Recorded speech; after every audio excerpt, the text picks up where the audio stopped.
how viable a solution crowdfunding actually is in terms of the long-term view. So, if you're giving away equity, what does that mean for, if you want to get VC funding, if you want to get other partners in at a later date?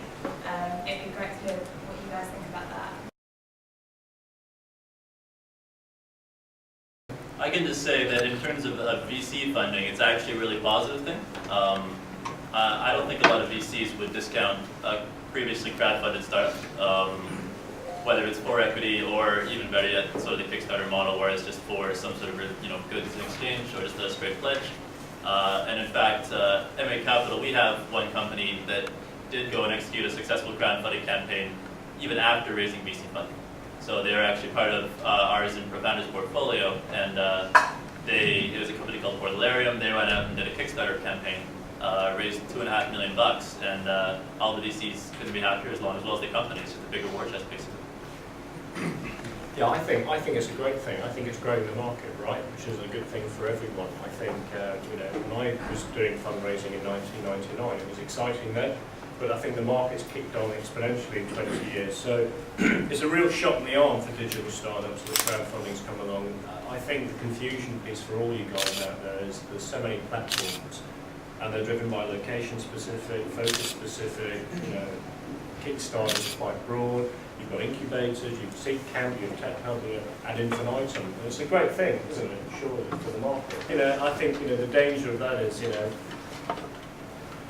going to VCs, the doors are closed unless you're doing medium post-profit and revenues and stuff. A lot of these guys out here are doing revenue, or they're pre-revenue, or they're just getting going on revenue. So the crowdfunding model is essentially great because they get to meet the like-minded kind of investors.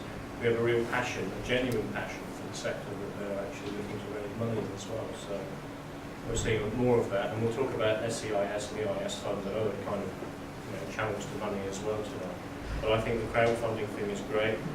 Funding Night, Funding Circle, Gusto, Borrow, Zopper. I mean, we could talk ad infinitum about all these guys, and some are different than others. I'd love to hear Simon's view tonight. So, like you guys, we're in the funding space, but we're also listening and learning and seeing how these kind of funding options that we can recommend them to our customers and clients as we go forward as well. Put simply, if you don't get funded, you're not going to get to the VC stage. And crowdfunding is the modern replacement for the old angel investor clubs, if you want to call them that. It's the new way of doing it, it's a better way of doing it. So, frankly, I see very little downside, unless you go out and raise 150,000 £10 at a time through a crowdfunding platform, in which case you could end up with a heck of a lot of investors, which might be a bit of an issue for the future. But frankly, I don't see any downside. And, by the way, you'll learn how to pitch your business. And Simon, if you could particularly deal with the point that having this whole crowd of investors, how does that not complicate things further, your next funding round further down the line?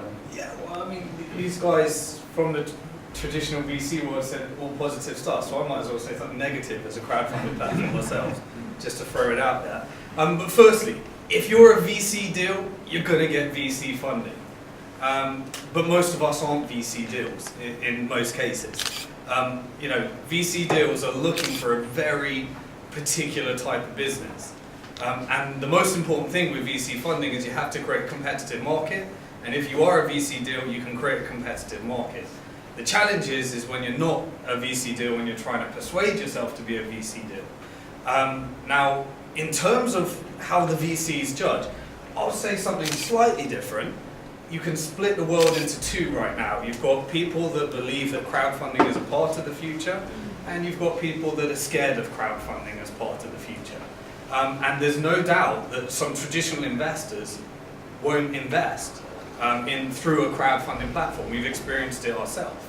In terms of the follow-up round, it just depends what point your business is. It doesn't, when you're ripe for funding, there's going to be lots of sources for funding.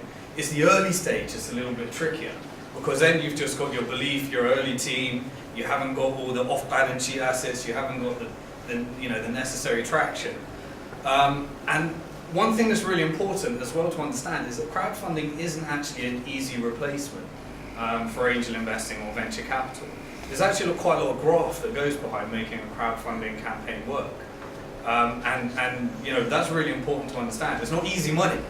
Certainly on our platform, we're committed to making sure that the businesses are good deals because we want our brand to come across well for investors.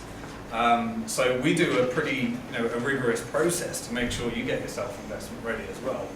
But in terms of the downside, you will come across some conversations where they don't want to have loads and loads of shareholders.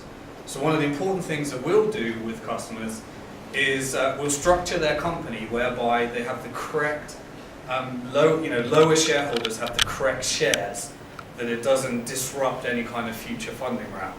So we spend a lot of time on the legal terms. We essentially save you the £5,000 bill, putting the preemptions, the drags, the tags, all the geeky stuff that Jonathan and myself could talk about, and also making sure that only the right investors have the voting rights depending on how much they invest. So we're definitely structuring a deal that we think if you pitch it to the VC correctly and educate them, then you can certainly have the right type of deal. In terms of how you manage multiple investors, a lot easier than if you've got 10 investors in an angel network, because here it's just a click of a button, 150 investors are all there, and out of those 150, 10 of them are probably going to be tweeting you, supporting you, or doing something that can help you with whatever you're trying to promote at that time. But I have concerns over the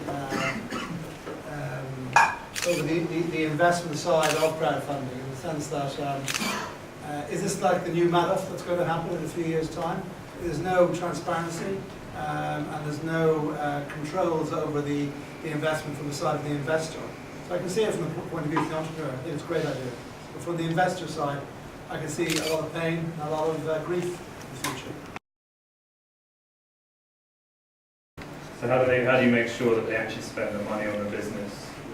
Yeah, well, firstly, we feel we have a duty to make sure that the right type of information and deal flow is going on the platform. So we spend 4 weeks with every business getting them investment ready, valuing with them, doing all the stuff that we think they should do, so that we're actually happy to have them on the platform. And again, the difference with angel investing is we're not filtering wherever we think we've got a good business idea.